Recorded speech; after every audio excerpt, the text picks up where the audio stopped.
Thank you. Voy a las 6 de la mañana.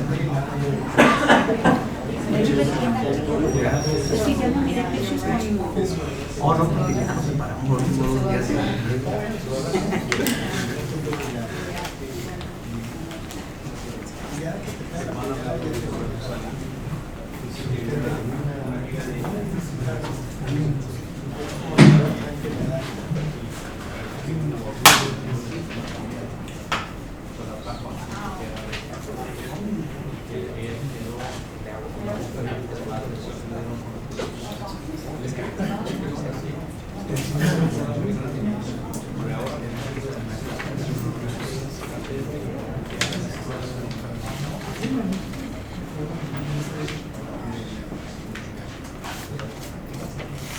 Yo me voy a November.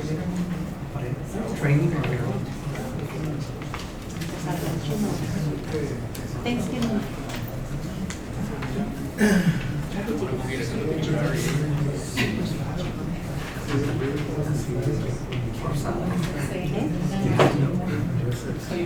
McDonald's?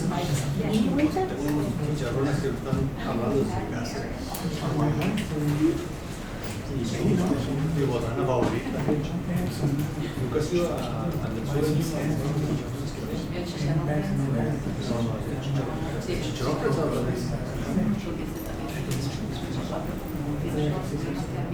¿Cómo se llama el pueblo?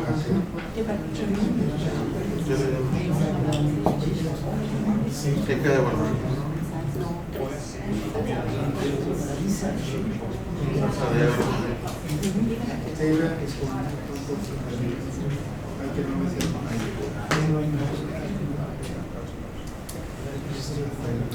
¿Para Roma, México o para Roma?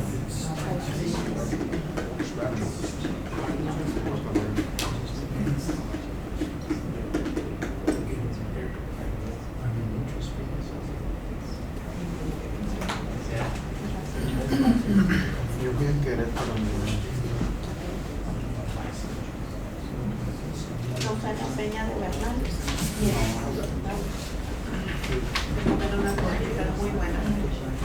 Estaba hablando de los tours, pero no. Hay mucha gente. Eso lo miré.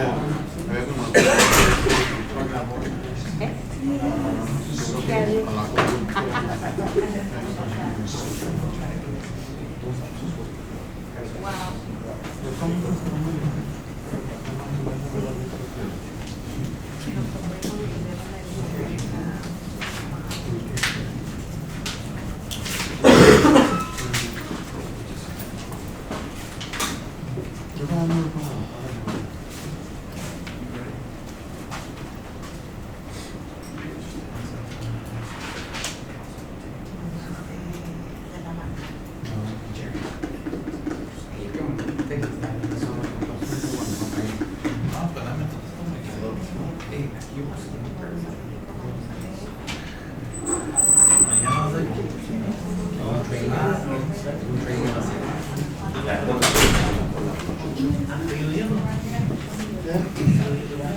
Call this meeting to order. It's 7:07 p.m. It's Tuesday, September 17, 2019. City of Somerton regular council meeting. Can you please stand for the pledge of allegiance? Pledge allegiance To the flag of the United States of America and to the republic for which it stands, one nation, under God, indivisible, with liberty and justice for all.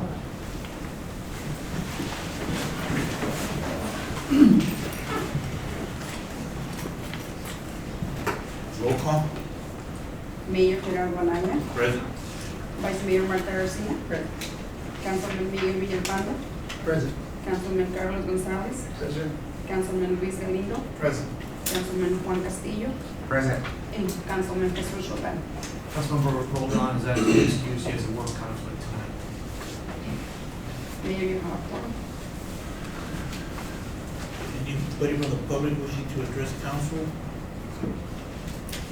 Yes. Please state your name and address and that 5 minutes. Thank you. Candace Orduno Kraus. I live in Yuma, 621 South 10th Avenue. I am the current city prosecutor for the city of Somerton till October 14th. I wanted to come and thank the council for all the years that I got to serve the city. It's been a pleasure. I've had a wonderful time. I feel like we brought the city justice, we brought the victims justice, and I feel honored to have been in this position for so long. I realize that these positions you serve at the pleasure of the council can change with the wind. But I've had a wonderful time, and I do thank you very much. That being said, I still do have concerns about the resolution that was passed on September 11th at 12. I think there were some issues with the posting of the meeting. I understand there was a glitch in the system. However, I still believe that there may have been an open meeting violation and may require ratification of the resolution that was passed last week. I understand it was posted today, but I am interested into knowing what happened with the posting of the special session on the website. Additionally, I would require, being in the position that I am, and probably the lady who fills the HR manager position, I believe we were required notice 24 hours prior to any executive session in which this matter was discussed. No notice has been sent to myself, at least. And I would hereby today demand that the council hold the executive session that is set for today in public. And that's under the statute ARS 38431.03A1. I believe the city's agenda did not specifically provide appropriate notice as to the items to be listed, discussed, considered, or decided. Under the statutes, the agenda was vague as it pertained to any personnel issues. That could be anybody. Unless you looked at the resolution itself, then you knew that it was pertaining to certain positions in the HR manager. I think today's agenda is still vague. While it lists that there is going to be a discussion as to the employment contract that is pending, there is no contract. Who wrote it? When do we get to see it? What are the parameters of employment? I believe the public has a right to know. I think the council will be required to adopt a new budget or make amendments to the current budget. Right now it denotes $160,000 for HR. Hopefully the council will do its due diligence in addressing that issue for the public instead of a doing now, fix later issue. I'm concerned about the haste in making this decision, what studies were done, what evidence was looked at, what justifies the pending salary, what other staff members are going to have to be employed as a result of the change. I have a number of other questions as to whether or not there are issues with regard to administrative reviews concerning the city's employment policy manual, how the city intends to handle conflicts, how the city intends to allocate pay between time within all these positions, whether the city intends to revise their ordinance to reflect that the city attorney position now includes all of these duties. And I would note that I believe it's Sholo or Sierra Vista specifically delineates the city attorney's positions. I would ask what the qualifications are for HR personnel and whether the city has vetted such qualifications independently. I think the city owes the public its due diligence and a fiduciary duty to investigate all these issues. Those are my concerns. And I thank you for your time, and go Cats. I'll go on that. Anybody else from the public wishing to address council?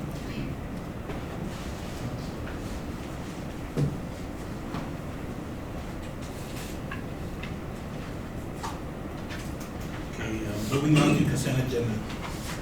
Item number 1, check register for the month of August 2019. Remember from council wishing to move item to consent agenda. Is there a motion? So moved. Motion by Councilman Gonzalez, Second. second by Councilman Castillo. All in favor? Any opposed? Motion carried. Moving on to old business. Item number 1, second reading by title only of ordinance number 2019-002, an ordinance of the city of Somerton, city county. Notice of city of,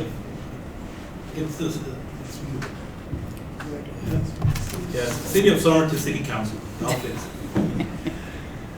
Arizona adopting updated construction codes. Mayor and Council, good evening.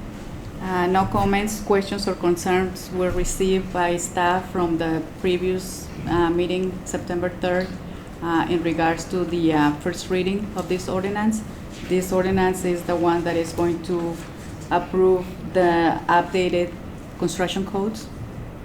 We have reviewed this at length, so if there are any questions, any further questions from council or the general public, I will be happy to answer. If not, I would like to ask for second reading approval. Any questions? Is there a motion?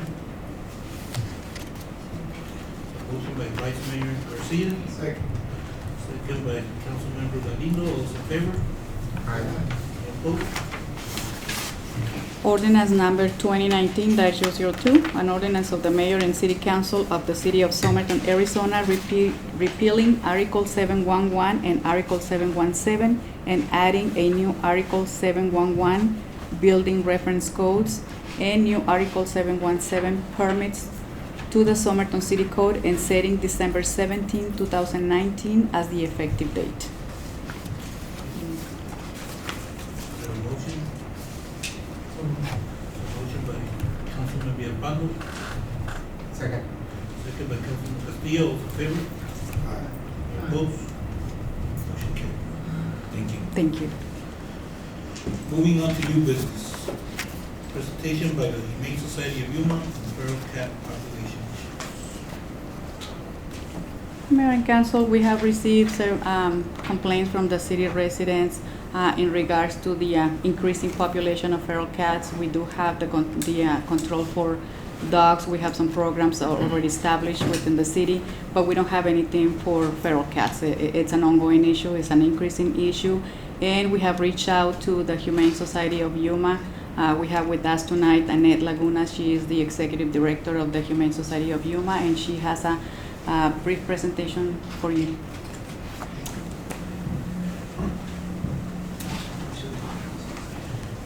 Good evening, Mayor and Council. Thank you for having me this evening.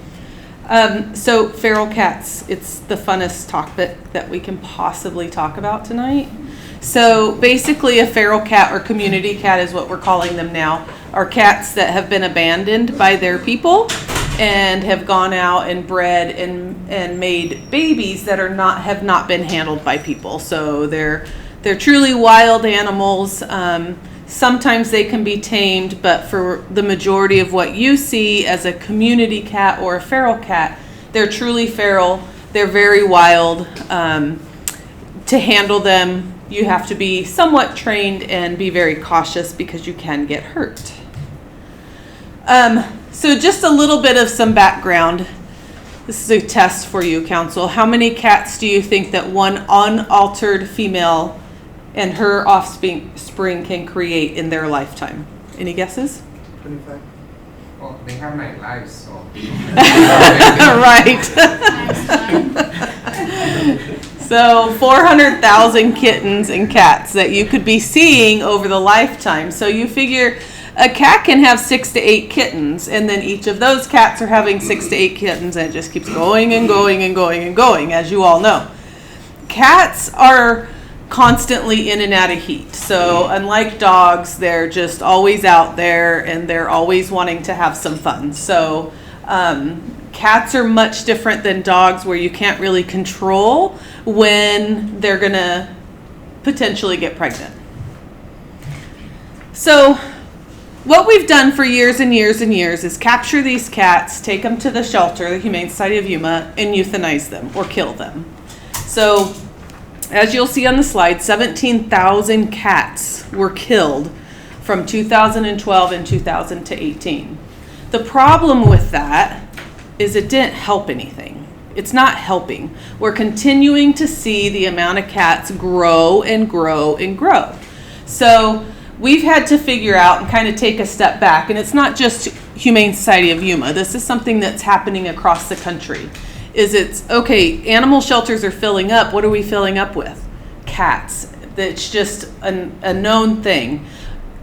During our busy season here in Yuma County, we could get 40 to 50 cats a day into our shelter. Nobody can sustain that. That's just way too many, and we definitely can't. So you can see the numbers there. The blue is the euthanasia. The red is the amount that came in. So it was a considerable amount of cats were euthanized in our shelter. So getting to the potential way to fix this. It's called TNR, trap, neuter, and return. So you're trapping the cats, you're spaying them or neutering them. Spaying them is for females, neutering is for males, and you're putting them back. You're putting them back right where they came from. And you may think, yeah, but I don't want the cats there, but there's a science behind it. So as I talk throughout the rest of this, TNR, that's what I'm talking, trap, neuter, and return or release. So we started this in kind of dabbling in it in 2016, really started in 2017. And you can see by the graph that as euthanasia was starting to, as RTF, return to field, or TNR, was starting to happen, euthanasia was starting to decrease. So over the years, the intake, the dark blue is for 2019. And so we're already seeing less cats into the shelter than what we would have seen this time last year. I'm projecting we see about 3,400 cats rather than the 4,100 that we saw last year.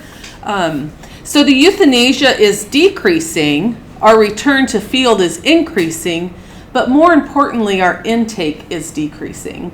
We're seeing less cats roaming the neighborhoods. We're getting less complaints. Animal control is getting less complaints. Taxpayers aren't complaining. They're not as upset as they were at one time. And there's good reason for it.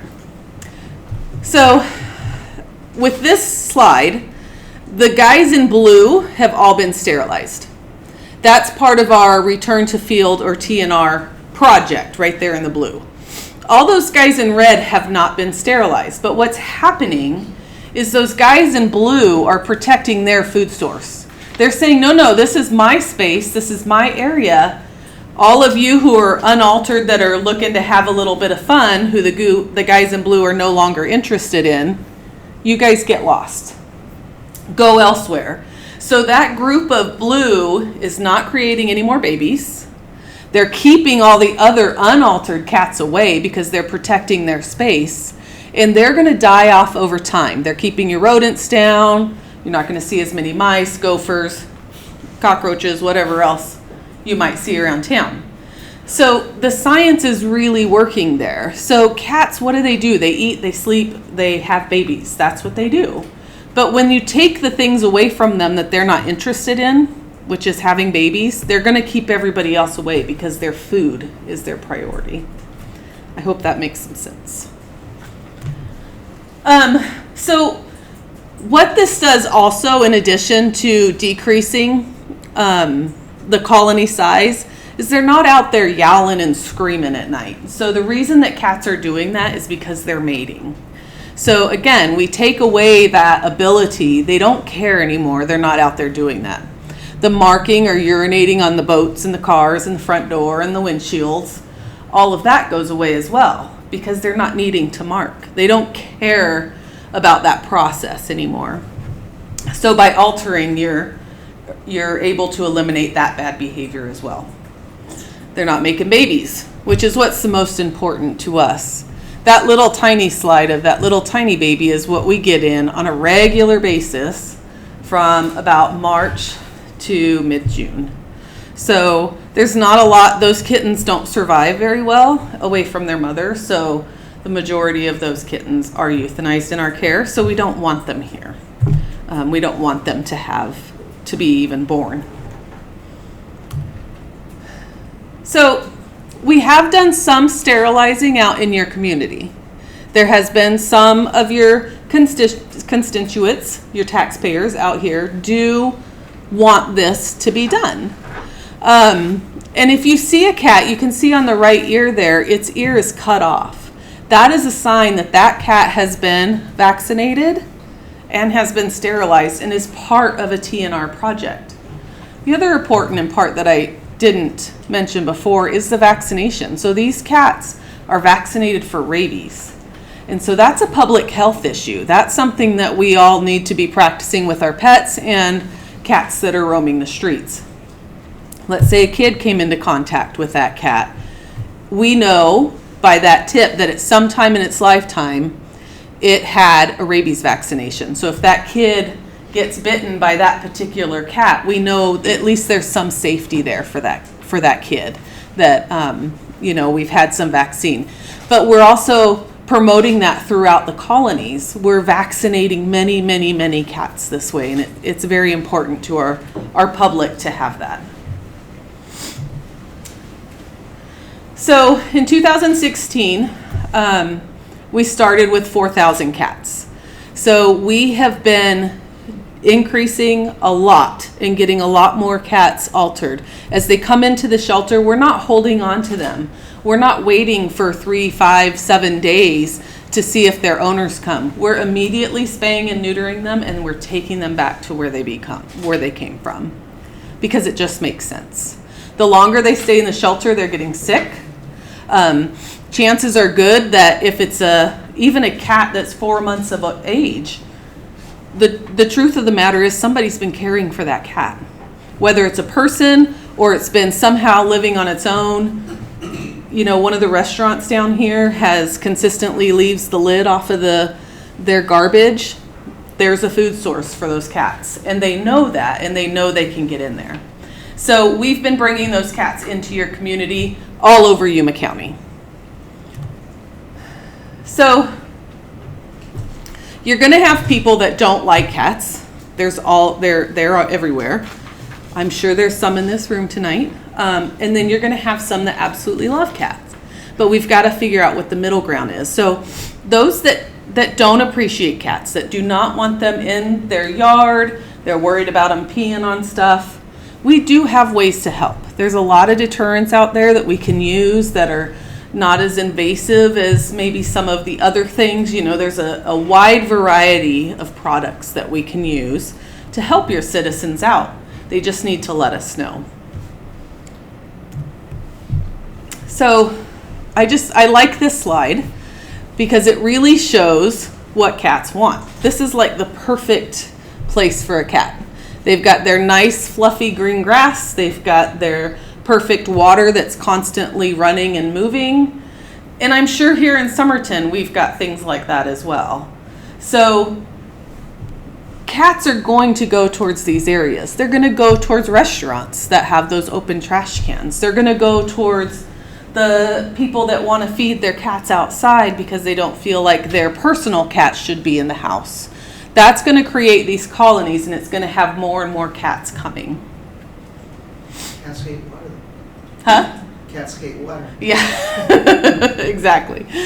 So you might, and we can talk about this as, you know, we go through this a little bit more later on down the line, but create areas where cats can be and create areas where cats cannot be.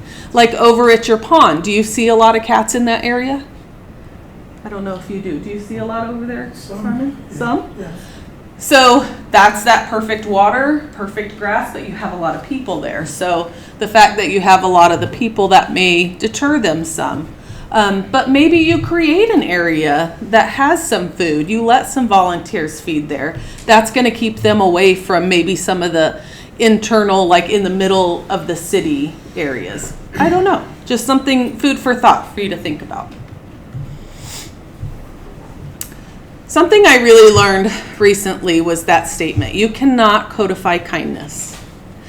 People who are feeding cats just want to be kind. We're out there teaching our children to be kind. We're being kind to each other. We're trying to promote this kindness. These people are just wanting to do the same. So they're just wanting to feed these cats, but they're not realizing that that comes with a price. And if you're feeding them and they're continuing to make babies and have more and more and more, we're not helping them at all.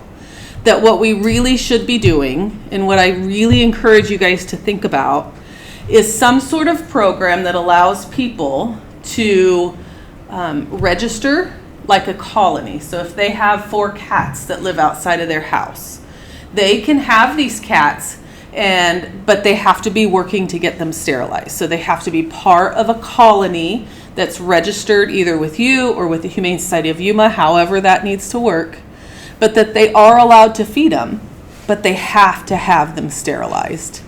And to me, I feel like that kind of helps both areas. And we need to get out and educate our community about the fact that if we are sterilizing these cats, we truly are getting rid of all the bad behavior. So they're not wanting to break the law. They just want to be kind. That's all they're wanting. Create ordinances, like I said, that eliminate or do not allow people to feed is really, in my opinion,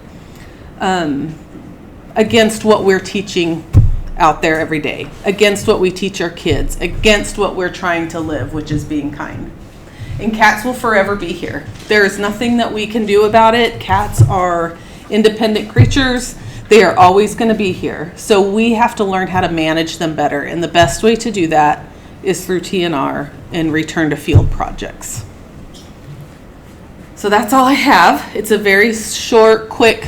Do you have any questions for me that I can help you with? As far as, also for Carmen, we don't have a program currently, right? If there's a cat in the yard, but does the Humane Society have, or is there something that we can work together to start? Yeah, so we do get grant money on occasion. So, and in the past, we have brought grant money down here to you for either that purpose, which I don't think we did very many last year, or your domesticated animals that are owned. But we would be more than willing to either set up some days where we can do large trappings if you have a certain area of your community that's really heavily, I hate to say the word infested, but infested with cats. We can do a big trapping and we can help get those animals sterilized. For sure. And in the past, we used to have some traps that the city had. Yeah. And Mayor, we still have those traps, but it's just that we don't have a specific program. The only thing that we do is we lend those traps to the property owners, and they set it up, they catch the animals, and they need to transport them to the Humane Society. That's the only program, if you will, that we have in place. But this is the intention right now, to initiate with this presentation and get together with the Humane Society and see if there are programs out there that we can benefit from. This is an increasing situation, and we have the residents calling on an almost daily basis. And you know, when we say do not feed the cats, do not water the cats, we're always categorized as not doing our job. But we are trying. We are trying to find those options out there, and the Humane Society is our best ally in this situation. So we're going to be working together. Hopefully we're going to come back to you and present a more planned program that we are going that we want to establish here in Somerton in the near future. When do you foresee that? We just need to get together Quickly. So the Humane Society of Yuma just applied for some grant money that will hopefully hit us by the end of October, and that would really help in this area a lot.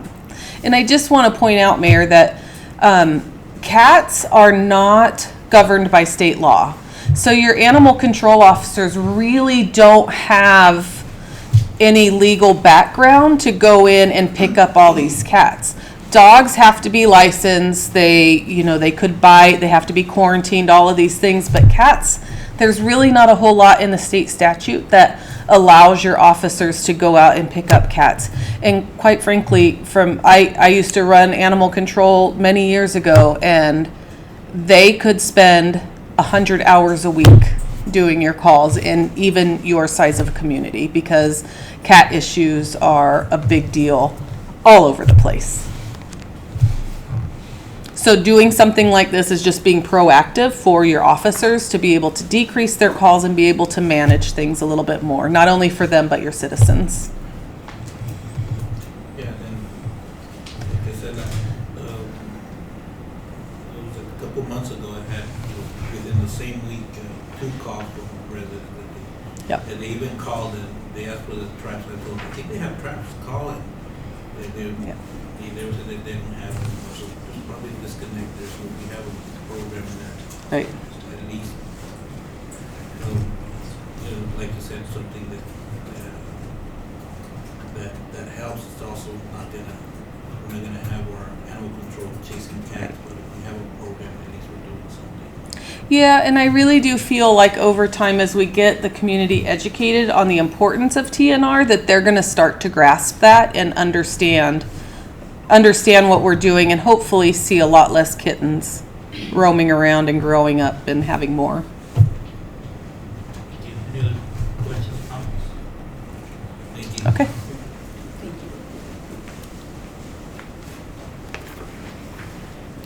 Item number 2, request to appoint planning and zoning commissioners for the 2019-2021 term. Mr. Mayor and Council, we have 3 terms, 3 seats that are up for expiration at the end of August this year. This was for Mr. Ronald Rice, Gabriel Gutierrez, and Candelario Rangel. The 3 commissioners submitted letters wanting to continue to asking council to be reappointed. All 3 were invited to this. Mr. Rice is out of town, and Mr. Gutierrez and Mr. Rangel did not respond to the invitation tonight for tonight's meeting. Also, we publish invitations for the residents to be part of this Planning and Zoning Commission. This is an ongoing. We have openings every year because of the 2-year term that we have. It's on a rotating basis. So 1 year there are 3 seats up. The following year there are 4 seats up, and so on and so forth. So we always have openings within the Planning and Zoning Commission. We have open invitation posted on the city's webpage. Unfortunately, we don't have many residents that are willing to be part of this commission. Therefore, tonight we have 3 letters of interest to be reappointed by the current commissioners. At this time, I would like to ask for council to reappoint these 3 commissioners for the following term. Questions, comments? You indicated that they have good attendance, right? Yes. The Planning and Zoning Commission has not been as busy as previous years, but we have had some meetings in this past year, and they've been in attendance.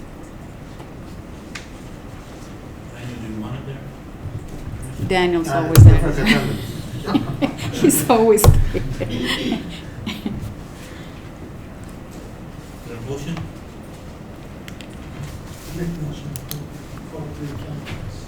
Motion by Councilman Villalpando, Second.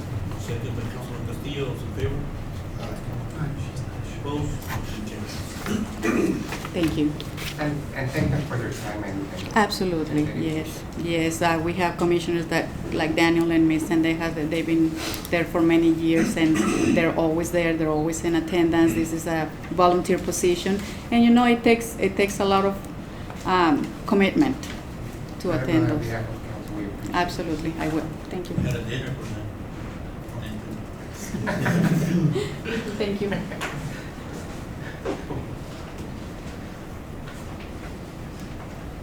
Item number 3, discussion and possible action to approve downtown facade improvement loan program to assist commercial business property owners located on Main Street between Somerton Avenue and Cesar Chavez.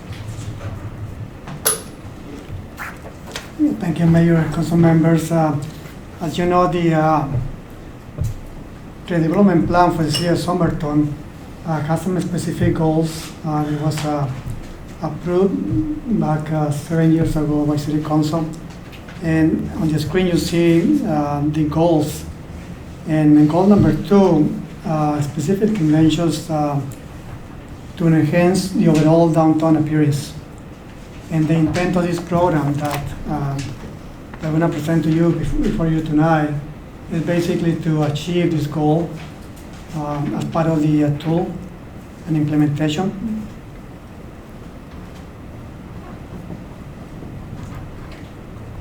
The redevelopment plan, the overall area, includes the west side. You look at this area, that's the west side. And on the east side, between Somerton Avenue all the way to the canal, that's the service area.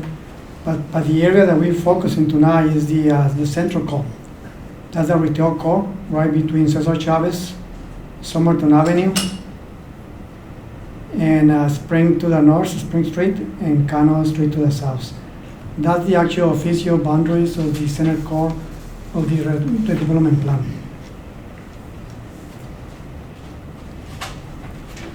So this is the area, the actual center core that we're talking about, subject area.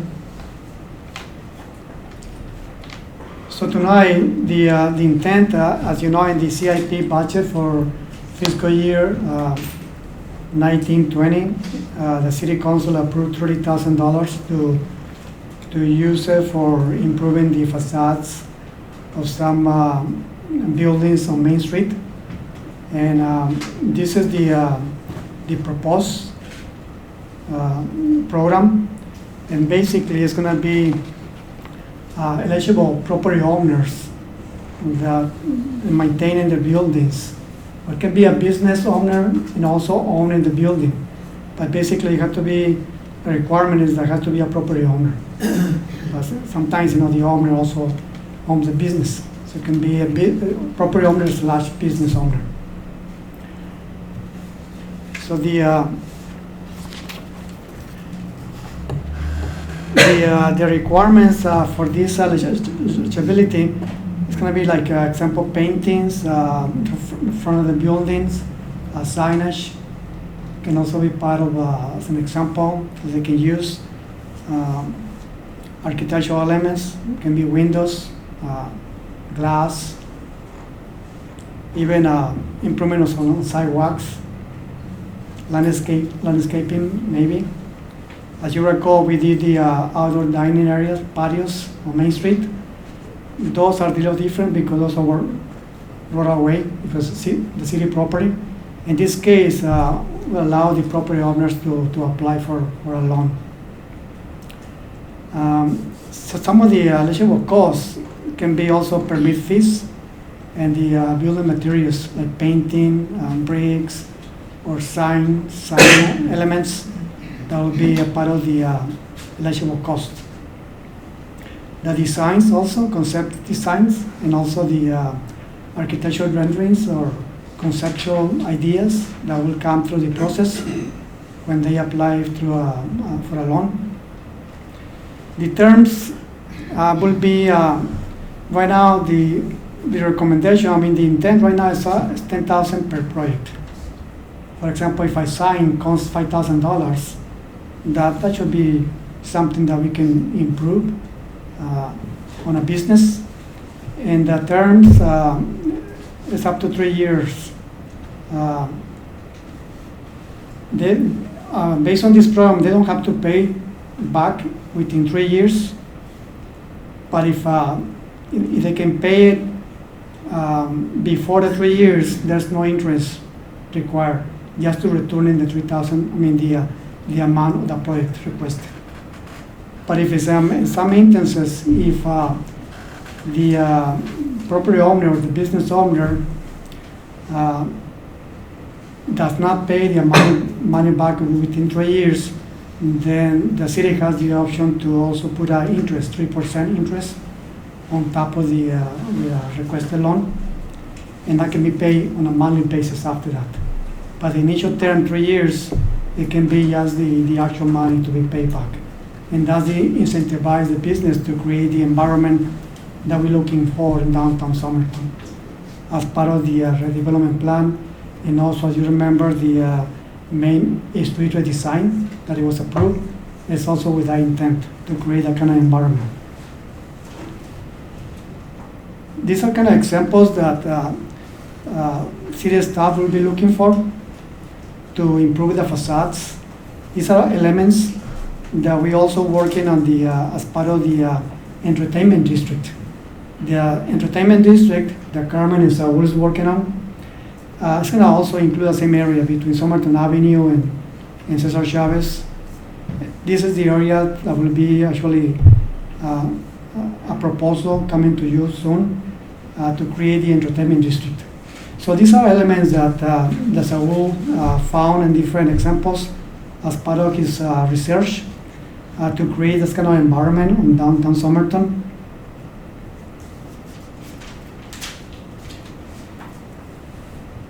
Like I mentioned, as you remember, this is the plan that was approved. It's going to be almost a couple of years already, and we're still waiting to create and get funding to start the implementation of this. As you remember, it was a general plan to create a redevelopment plan to create a Main Street redesign, and now we're looking into facade improvements as part of one tool to start continue the implementation of the redevelopment goals.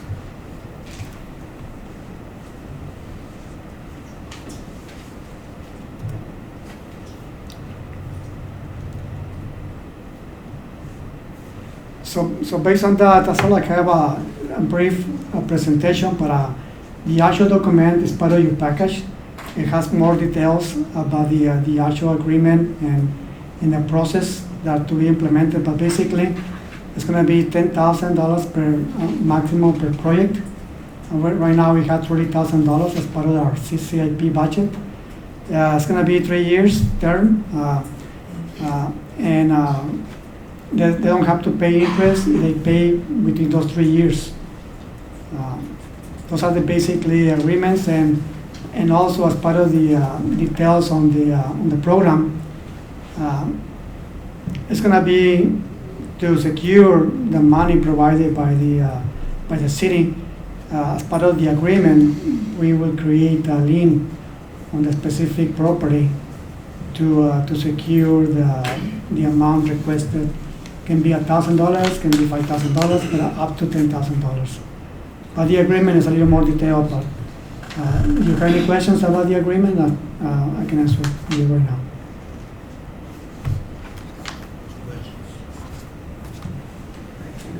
Hector, so let's say I'm a business owner and I want to start doing a facade improvement on my business.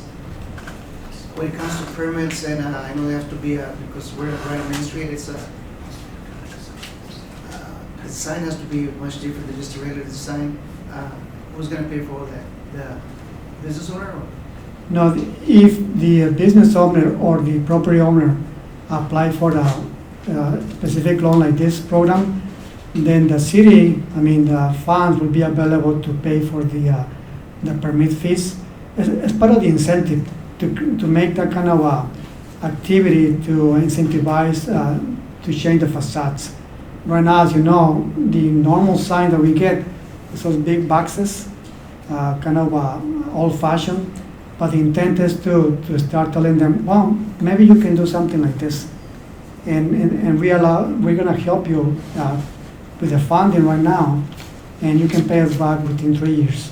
But the intent is to create examples and to start implementing the redevelopment plan along Main Street. But yes, the city will be helping. If it is more than $10,000, then that will be the owner needs to come out. If it's 15,000, then the owner will come out with 5,000, and we can help them with 10,000. That's the intent is to incentivize the improvements of the buildings. And other cities like Queen Creek, what they do, they actually have a grant. They don't have to pay back because our Somerton has a limited funding. We want to like returning the money back and continue helping other businesses instead of just only 3 projects a year, so we can bring the money back into the same funding every year, and continue helping the businesses along Main Street.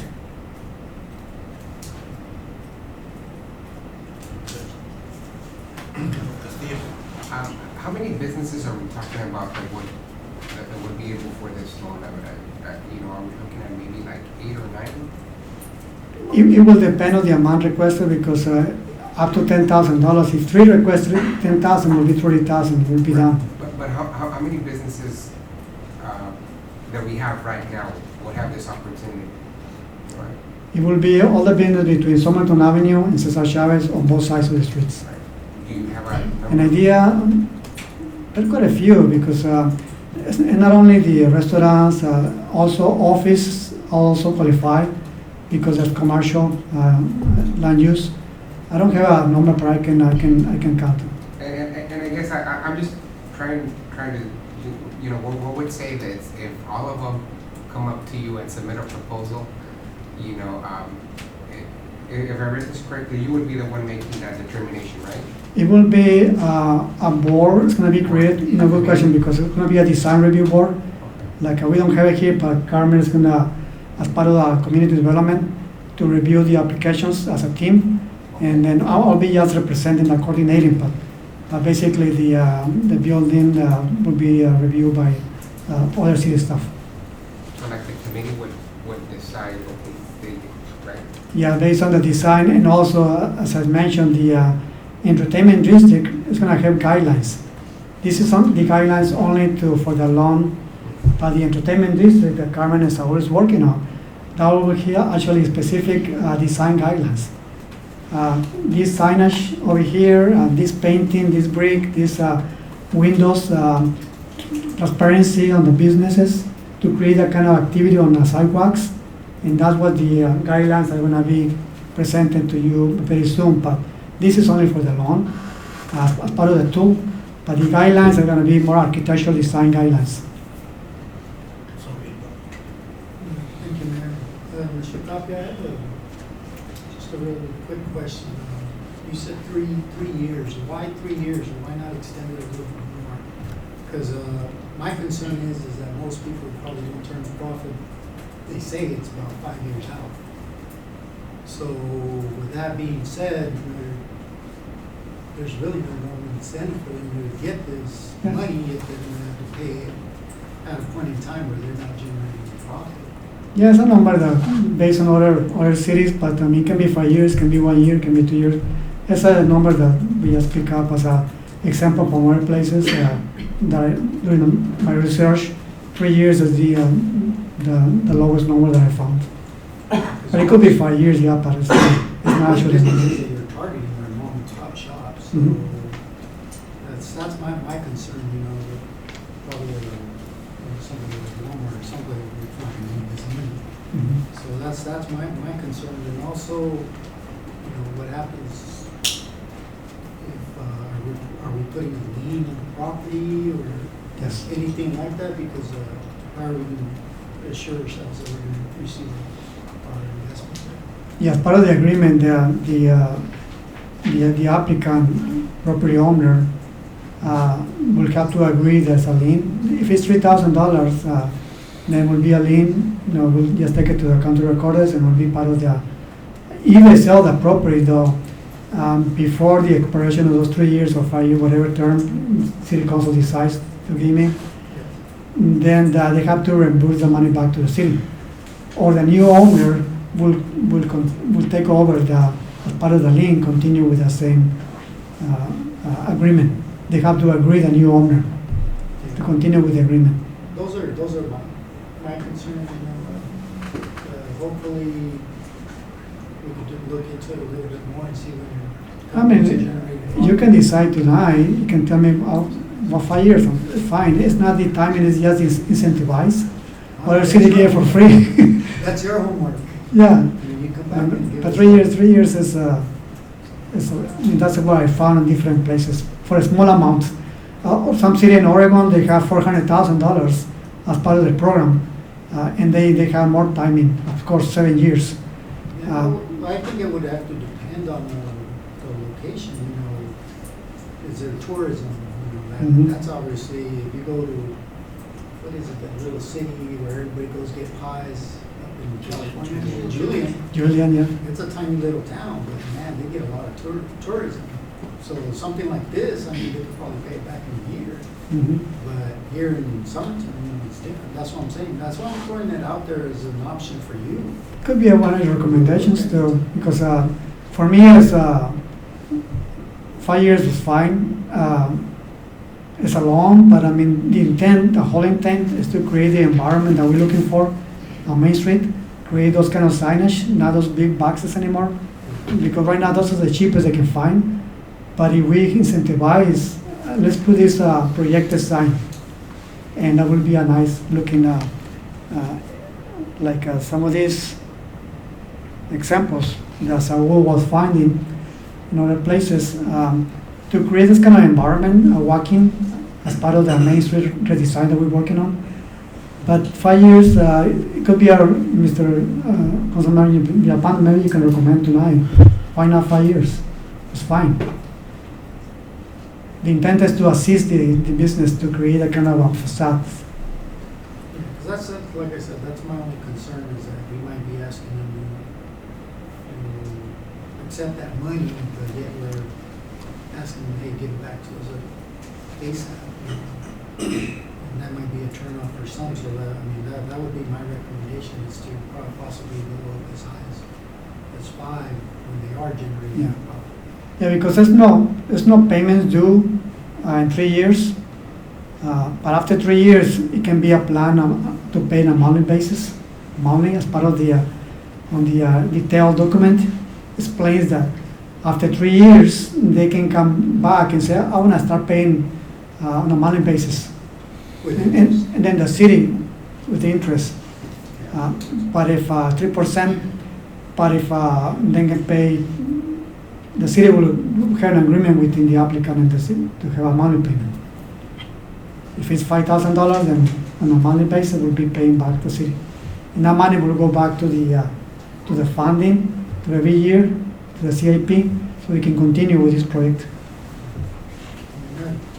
I like the fact that you are looking to improve some of the facade for some of these buildings that desperately need it. But like I said, my only concern is that we might not be giving them enough time. I'm looking 3 years out to generate any type of profit. It's kind of difficult for me to say, yeah, I'll take your money and I'll work with you on enhancing the atmosphere of downtown. And so there's an incentive with the 10,000, but it's not. The time is not long. So that's, I mean, that's, like I said, that's my recommendation is to look 5 at years. it. But I mean, they're the expert in these areas, so. Yeah. How long is community development going to take to produce those designs? Or for the entertainment district. Yeah. I Are think they ready to I think Saul is almost done. I was talking to him, maybe Carmen can say something, but I was talking to him, he was almost done with the documents. Mayor and Council, what Hector is referring to, the entertainment district, it's actually a plan that we are putting together, and it's going to be called Infill Incentive Overlay District. This is something that we have seen in other cities. City of Yuma has it already implemented, and the intent of this overlay district is to allow everything that is, all the properties that are within the downtown area, not just the main street. We started as just the main street downtown area, but then we also included the areas to the north and south of Main Street, which are primarily residential, but we also want to incentivize the infill that comes into those areas. We want people moving in, we want new development, and we want the existing properties, the existing structures to be revitalized. We want them to look nice. So we are putting this plan together. We are in the final stages. It has taken a long time because we are doing our research, and we are proposing incentives in the forms of reduced setbacks, reduced parking requirements, and so on and so forth. So it's a very inclusive package that we are going to be proposing to council, hopefully in the next few weeks. We are, like I said, in the final stages of this. The final draft should be out in 2 weeks, 2 or 3 weeks, and then we're going to be asking for perhaps a work session so we can present it to you and give you time to review. But it's something that we are really looking forward, because it's going to really assist Hector with the economic development portion of it. And also we are going to be as on the planning and zoning, the zoning portion, the land use portion is going to bring a lot of good incentives for people wanting to come into the downtown area, and also to the residentials to the north and south of the Main Street. So we're working on, and we're hoping to present it to you pretty soon. Any questions for me?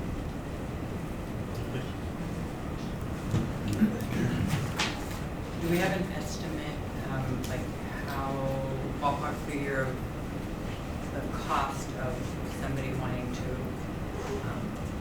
improve their facade? I'm thinking, because what about, like Councilmember Castillo said, we have more than 3 or 4, and you have a cap of 10, and okay, sorry, the 4th one, you're out of luck until next cycle. Yeah, an example, the Coffee Town wanted to put a sign like this one here, the second sign, and they were going to cost them a little over $5,000, and they say no, we cannot afford it. But that would be something really nice, because the logo, it looks the same as the Starbucks, round. So the example that Saul and I presented to them is that, what if you do a projected sign with the iron around it, as example number 2, and they really like the idea, but they couldn't afford it. But now with this program, they're going to be able to, we can go back to them and say if it's approved, then we can go back to them and say, well, maybe you can do that. The only thing is they are leasing the property, they're not the owner, so the owner needs to agree. They want to buy the property, but one now they're not ready to do it.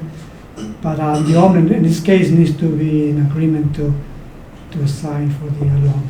And I'm just thinking maybe lower instead of being high as 10, lower it to 5, 6, so others. Or to more. Yeah, so others can have an opportunity of more of our businesses want. Yeah, the $5,000 painting, some windows changes, some pop-outs on the facades. Those make us around 8,000, 10,000, because you're talking about windows redesigning, and then make a little more transparency. You look at the Chicano por la Causa building, it's a big wall. If a new tenant comes in, our intent is to tell them, let's open up the walls to put windows, more transparency in that. And that will be part of the little more expensive design for them. but that one is a bigger building too.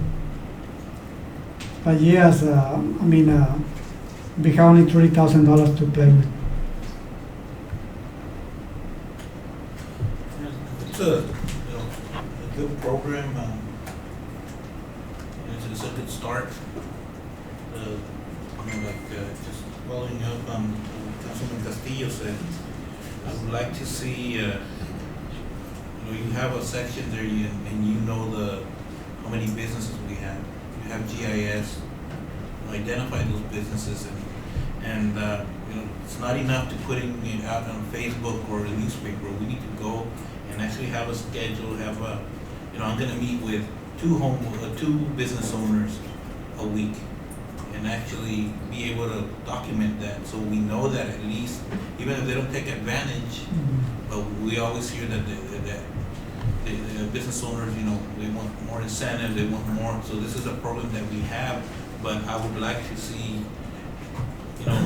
actually, we met with you and then we have a interest-free loan for 3-5 years or whatever it is, but that's something that basically an interest-free loan and that's we're trying to help, but instead of just putting it out there and giving a pamphlet, sitting down with them, explain what the program is and have a package.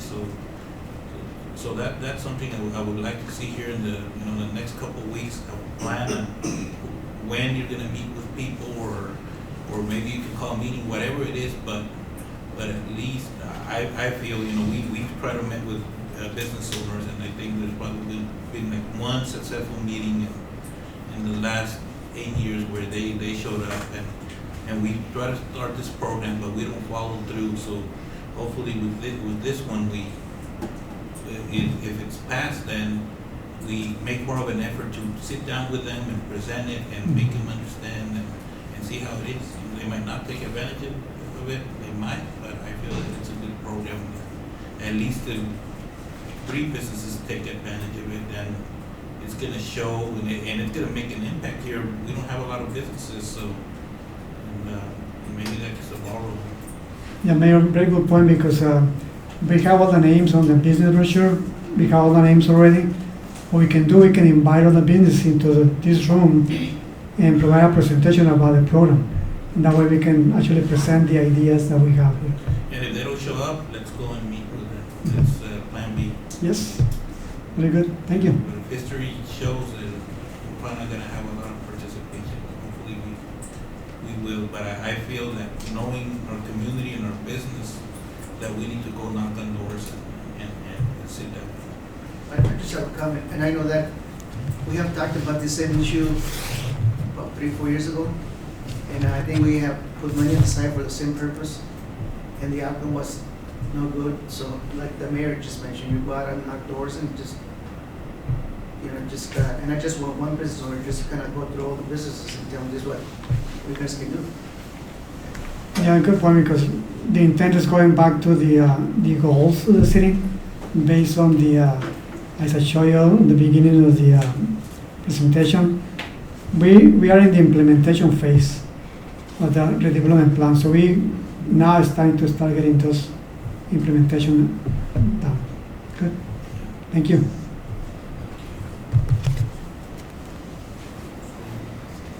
We need to approve this program. So Yes, it's is done. there a motion to approve the downtown Somerton facade improvement loan program?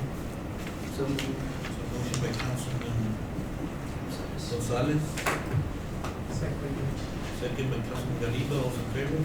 Any opposed?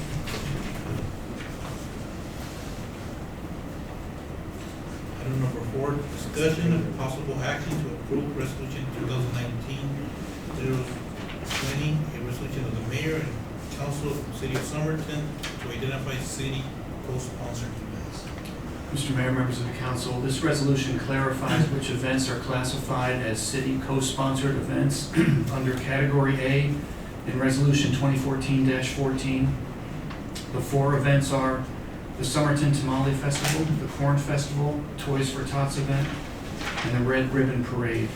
Being identified as a Class A city co-sponsored event brings certain benefits, including waived fees for facility rentals, as you'll see in Resolution 2014-14, which is included in your packet. The recommended action is to adopt this resolution as presented or modify it for adoption as the council wishes. And this, there was a similar resolution that was passed in 2014, and it's basically the same list. I think the only one that wasn't back then is the Corn Festival. And, we've been co-sponsoring that event here the last couple of years. But it was, for some reason, it was never added, or they can't find the documentation. But at that time, those events were co-sponsors. So this is kind of cleaning it up and adding the Corn Festival. I have comments. So I'm reading the resolution. The Class A city sponsor events. In the past, we only had Class A, Class A city co-sponsor groups or city of Somerton agencies. It didn't specify which sponsor, co-sponsor event was sponsored through the city of Somerton. And one of the things that I was looking down on the other section, which is section C, which talks about the 501(c)(3)'s nonprofit groups or organizations using facilities, but that's just for the facilities. Before for the resolution, it talks about the change to be able to add these co-sponsor events. And I know that Somerton and also the Corn Fest are, to me, a co-sponsor event it's a group that has the 501(c)(3), they have the insurance, and they have everything provided by the group or by the event or the organization itself. The fact that I see Toys for Tots is started by city staff, and it's not really a group. They're just a big group of people that from the city, of staff that gets together and do this every year. And the Red Ribbon Parade is pretty much for the Somerton School District, I'm sorry, that does the Red Ribbon Parade along with the tribe and other people around the community. But so what are we adding Toys for Tots and as well as Red Ribbon Parade? Red Ribbon Parade, well, the school's nonprofit, and we assist with the traffic control, and it's been, so it's just to clean it up. We've been doing it year after year. The Toys for Tots, that's something that I guess is up for discussion, because it's, I don't know if it's a nonprofit, and the other one that is not listed here is the Yepes Foundation Walkathon. Why wasn't it here if this was sponsored by the city? My feeling is that's not a 501c3. It's not affiliated with a 501c3. That may not be accurate. No, they are 501(c). They have their own. They have their own. They're piggybacking on somebody else's. Pueblo housing. Yeah. Yeah. So the Toys for Tots is the one that maybe that's up, and we need, and I know that's probably the city had been close on even before I was in city council, so I don't know what the feeling of the rest of council is. And I know we have the other thing we have to adopt that we've been talking about, the city funds provided to this any non-profit organization that has a 501(c). And I think that should have been first before we did the resolution, because there's a lot of things that they have to follow through before we provide the city funds, and that comes along with this resolution. So I think that we should have it here as well. So. And that's a fair point, of course, but this doesn't talk about this doesn't guarantee any donation of funds. It just classifies just the those resolution. events. Yeah, a little bit of background on Toys for Tots. It's actually started by, I believe, was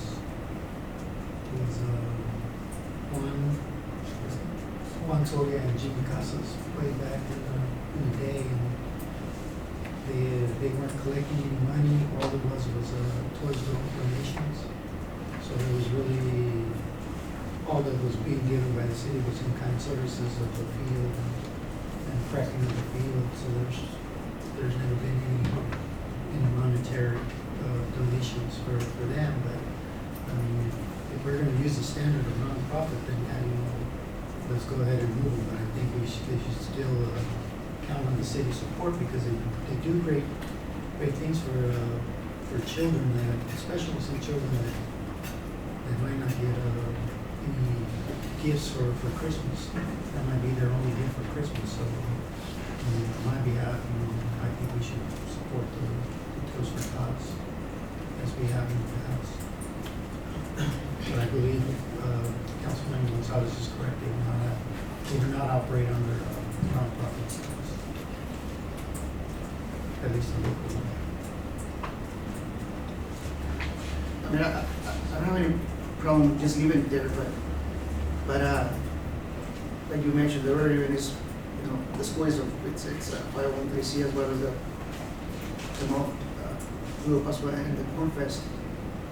But again, if you guys want to leave it there, I don't have any problem with that.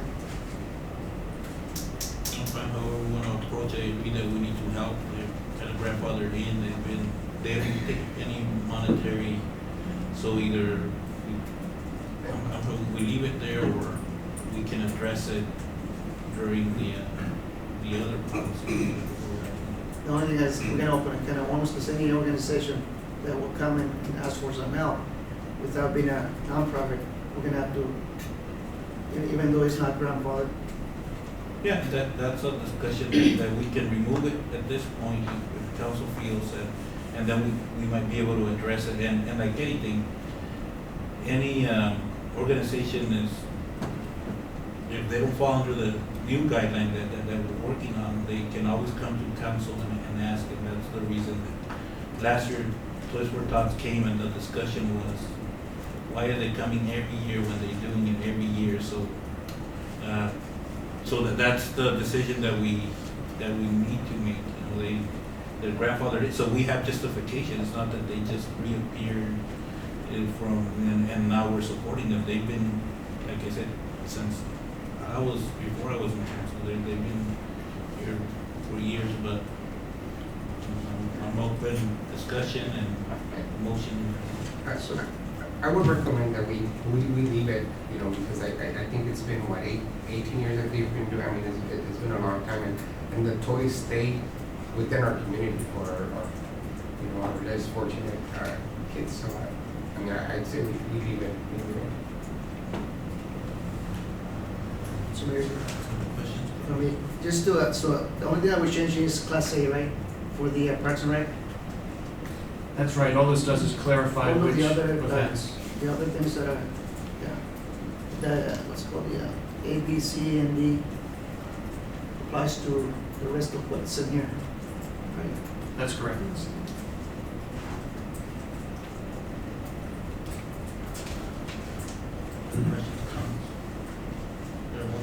I'd like to make a motion to approve items stated, including not relating Toys and Tots. So motion by Councilman Gonzalez, second by Councilman Villalpando. Those in favor? Aye. Any opposed? Motion carries.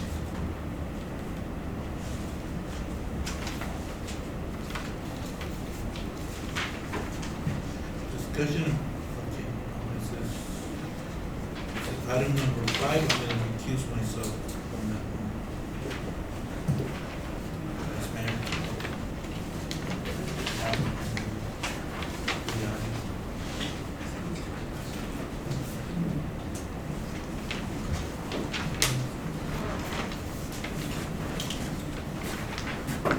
Item number 5, discussion of possible action to approve an employment contract with Porto Plano for the position of city attorney/chief personnel officer. Mr. McGee. Madam Vice Mayor, members of the council, at a special meeting of the City Council last week, the council by resolution created the position of city attorney/chief personnel officer. Although the agenda was posted on the City Hall kiosk and emailed to council and department heads, press, community stakeholders, and all affected personnel, the agenda was not posted on the city website as per Arizona revised statute 38431-02. As this item pertains to the position created at that meeting, I'm asking the council to table this item until the action taken at last week's meeting can be ratified by the council. We have a motion to table this. Make a motion to table the action. A motion by Councilmember Castillo and second by Councilmember Galindo. All those in favor? Aye. Any opposed? Motion carries.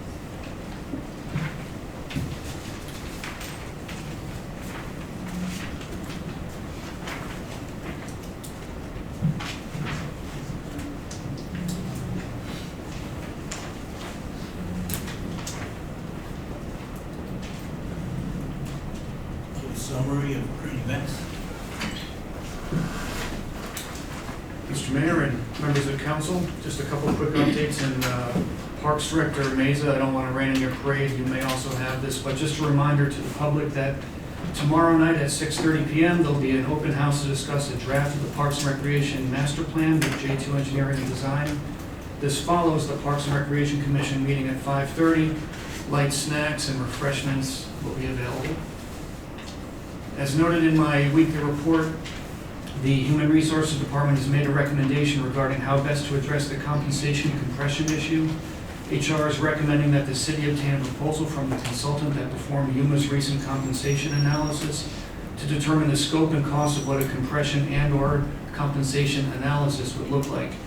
HR says that this will allow the city to have additional data to lay the foundation for a comprehensive compensation analysis to address the compression issues that may be present in our current compensation structure.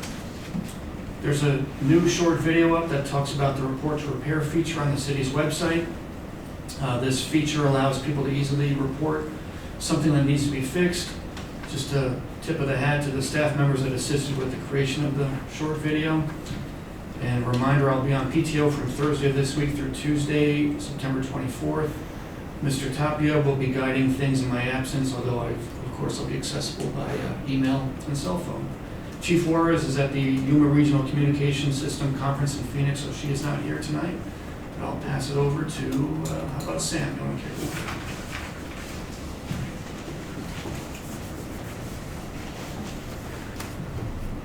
Good evening, Mayor, City Council. I have three updates.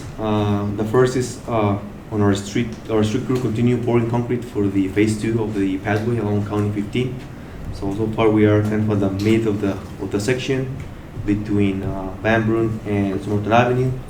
Also, our pedestrian lights arrived to the site today, so we may be able to install those pedestrian lights next week. All the underground electrical work has been completed. So also our next project is we received the 50% design plans for the CDBG Zocalo Garden project, which is the main water main reconstruction and the street reconstruction. So we reviewed those plans, and we sent comments to our consultant, which is NEI. We also completed the design plan review for the Valle del Sol phase 3. We sent the comments today to the engineer consultant. Thank you.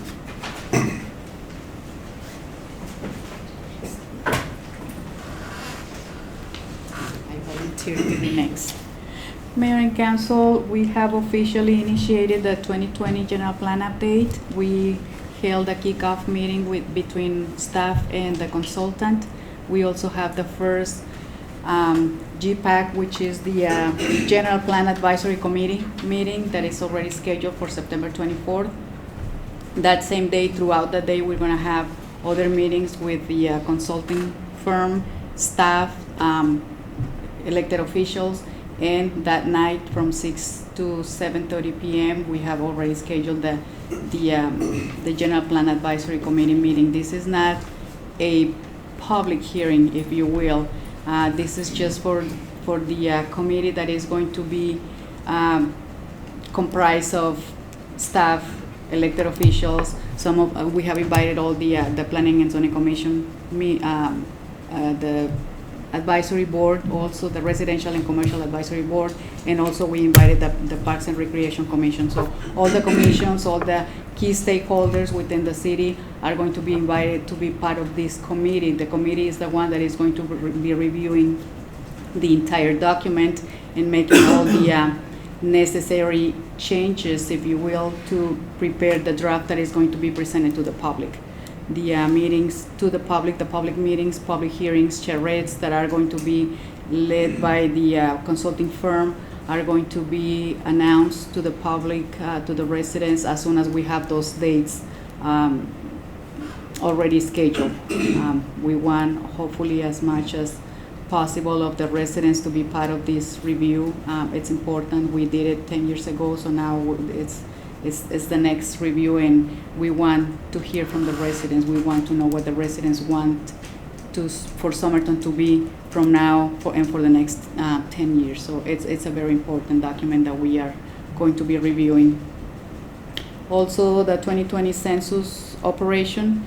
As part of the operation, we have initiated, we have a link to the Census Bureau that has been placed on the city's webpage. It's on the main page, and that invites the residents to go in and learn about the census operation and the timelines and all the information that the Census Bureau has in their webpage. We have a link in the City of Somerton page, and also we are going to be initiating the next step, the next phase of the operation, meaning that we are going to be present with our census booth at the various special events that are going to be held here at in the city from now until April, May. That's when we are going to be attending. Thank you to Vice Mayor Garcia, because she's been attending all these meetings, and she's been the leading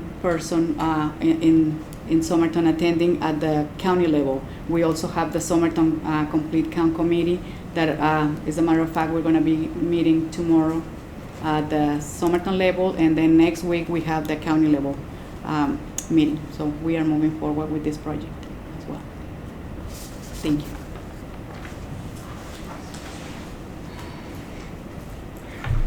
Good evening, Mayor, Council members. I also have a very short update for you. We're finalizing the closing of our 2019 fiscal year. Our auditors will be in the office in October, mid-October, to review all our financials. The utility bills with the new rate have been sent out. We haven't gotten that many complaints, so it hasn't been too bad. I am working to finalize the Somerton Cares program with WACOG, so that should be implemented on October 1st. And we already have one person who'll be applying for that as soon as it comes on board. So I think that's going to be a very successful partnership. So thank you for approving that and helping us through. I'm finalizing several state reports that are required to be completed by the end of the month. I'm also working with with our IT on a couple of projects with regards to server and network connectivity. I also want to thank Max for taking the time to go over a couple of our accounts and identifying where we're being a little overcharged and canceling certain services that have saved us money. So thank you, Max, for doing that. And I believe that's all I have. Thank you.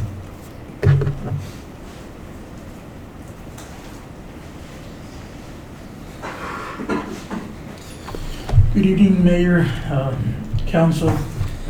Susan Mesa, Parks and Recreation Director. I'm glad to report we're in the process of reseeding some of our parks, like JCC Park and Joe Mios, for early October. We're trying to make them improve their color, the quality of our services, so hopefully get them in a better condition soon.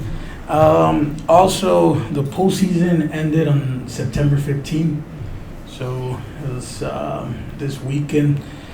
The soccer's underway right now. They're playing Mondays, Tuesdays, and Saturdays. Also, the kickball, it's ongoing on Fridays.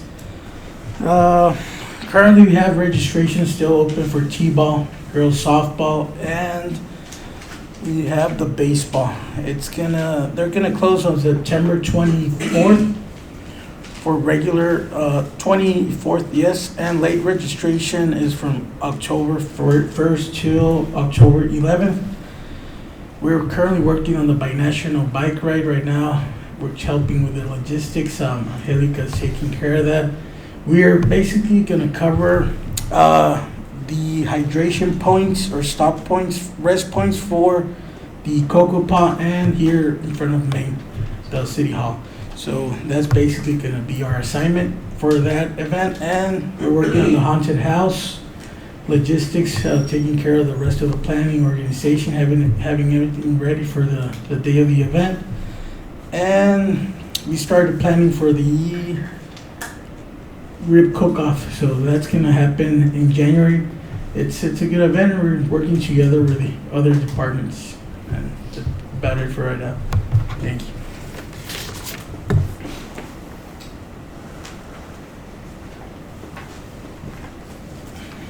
Mayor and Council, just a couple updates.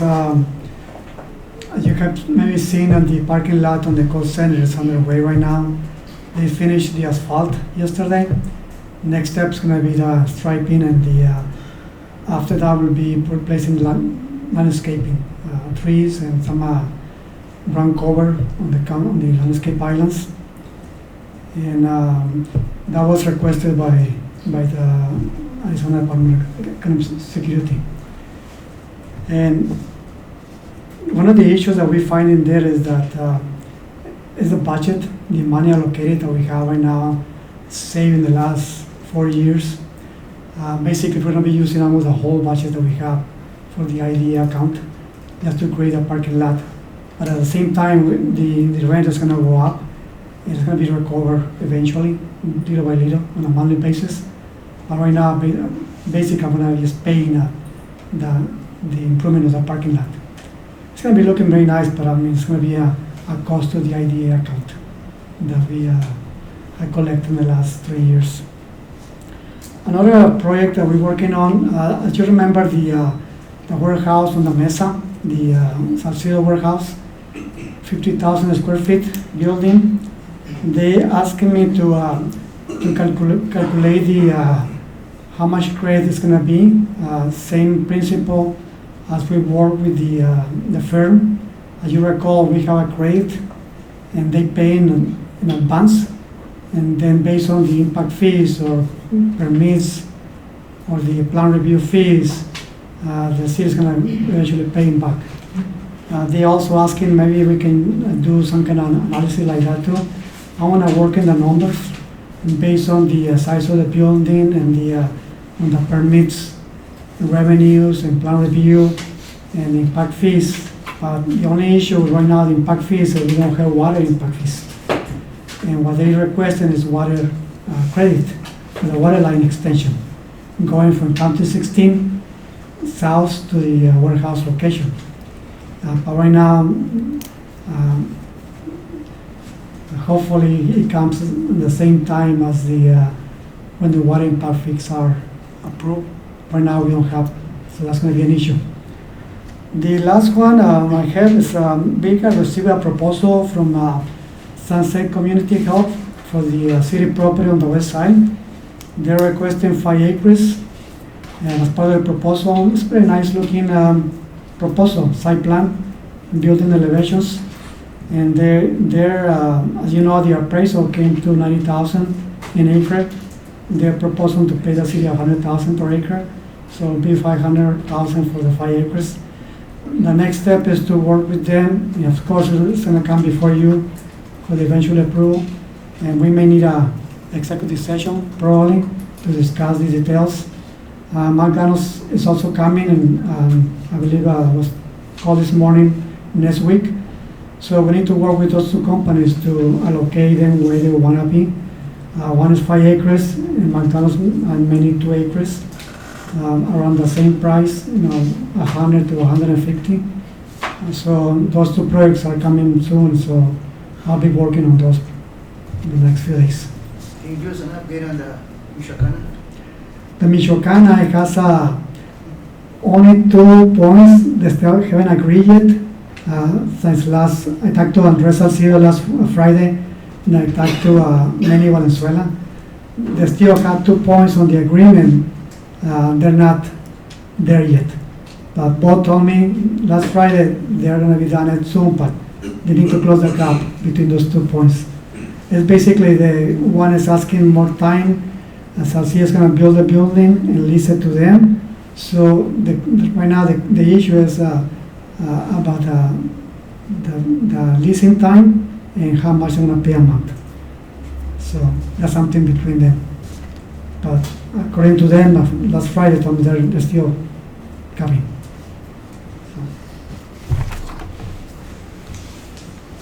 Yeah, with that, you mentioned the impact fees. That's something that hopefully Sam, in our last meeting, we asked for realistic numbers, but just keep in mind those distribution lines, they somehow need to be added so they can be included in the impact fees. They're said, so that's the discussion that we have. Be realistic with what can be done and get with Hector and see what distributions are most likely or going to be constructed here the next 5-10 years. And those are some lines that are going to be. Mayor and Council, just a little positive thing happened yesterday, and it really impacted the morale of our department. We had a young man come into station about 5 o'clock yesterday, Jesus, and he was the one that was in the fatal ATV accident that happened in the main drain on 17th. It was a really dramatic rescue the day it happened, some 2 years ago, and I think all of you were involved with the award ceremony, and the man from APS, David, who saved him. But he actually walked into station, was talking to the guys. 2 of the people that were there that day that did the rescue were present. He had written a letter, he had drawn a picture, and I've been doing this close to 30 years. I've never seen anybody in an accident that bad walking, ever. So to us, we consider it a miracle. It was really encouraging, and really got the guys stoked. And I made a comment in my Facebook post and also to the news that it's a lesson to us as firefighters that even on a good day when you do your best job, it's all dependent on the person. The kid had a lot of fight for life, had a lot of positivity, a lot of tenacity, and that's what enabled him to recover. So it was really encouraging to us to see the whole thing happen. I want to share it with you. That's it. I want to apologize for not being able to attend the retreat. I had a prior commitment with the school board. So, I think it'd be a good idea to start looking at dates for the spring, that way we can coordinate.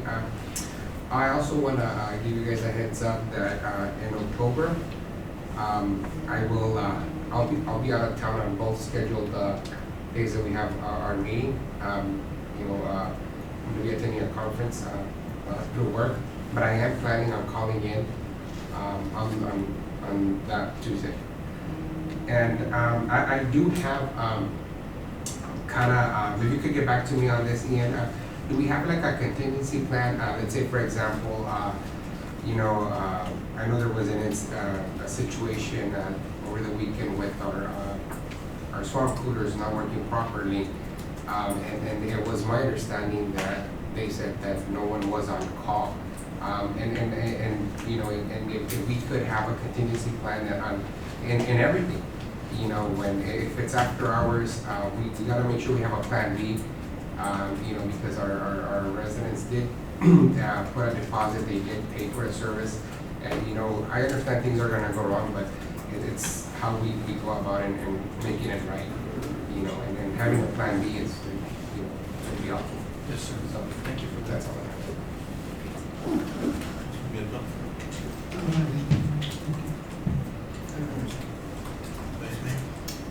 I just want to comment on the census, where the regional directors came down, to hear our concerns from South County, being that we only get mail through PO boxes. It was surprising that they thought that Somerton mostly received home delivery. And they had us on a totally different tier. We relayed to them that we don't, 98% of our residents, 99 receive mail at their PO boxes. So they're gonna try and correct it. I don't know if it'll be able to be corrected this year, because basically we were told that for this 2020 census, it is what it is, and they're gonna roll with what they have right now. We did echo our concerns about our ag population and our snowbird population as well. Snowbird's not necessarily in Somerton, but at least our agriculture workers, by the time the census has their boots on the ground in April, most of them will be,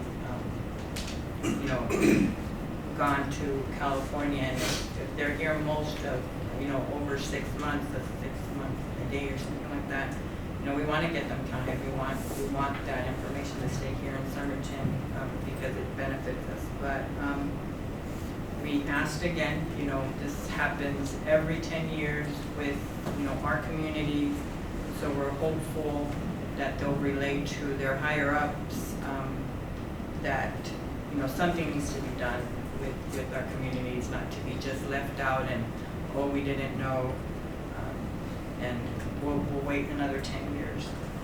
I do want to report that the congressman will be writing a letter of concern to the census as well. So we're hoping that this meeting will, start moving some things and hopefully get better results for the following census. But we'll keep you guys up to date. Would it help if city council would have it? I think anything right now, at least letters of concern, that, especially that Somerton was considered home delivery, and that we weren't gonna get those people at our doors, knocking, like San Luis and Walton were. So yeah, anything at this point helps.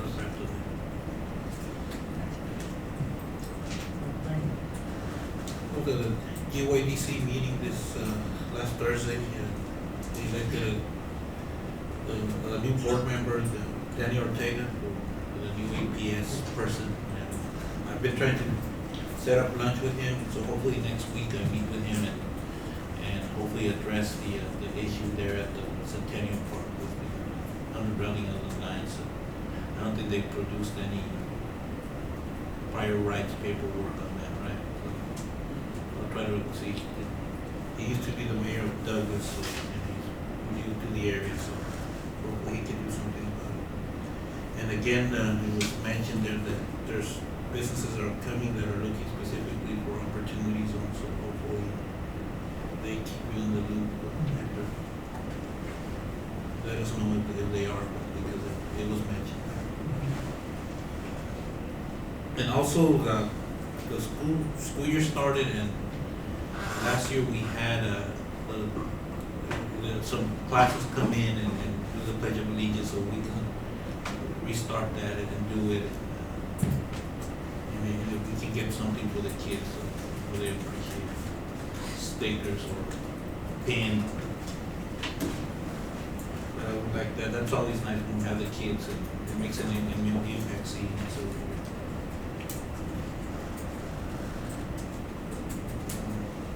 Also, I got a text from the Yuma mayor regarding the national bike ride, and said if the chief was on board with it, the police chief. So I don't know if police chiefs have participated in the event in the past, or I know that the city of Somerton is coordinating, so I'm pretty sure that we are going to help with the traffic. I'm not sure, so if you can find out what that is. In the past, did they participate, the chief in the bike ride? Not the bicycle part. On the street, yes. Logistics. Okay. She's been in the group emails and has been answering them, so Yeah, someone in their organization isn't letting him know, but she's been in communication, Okay, they're so, aware of it. I didn't say that. Yeah. She's more, okay. And, anything else?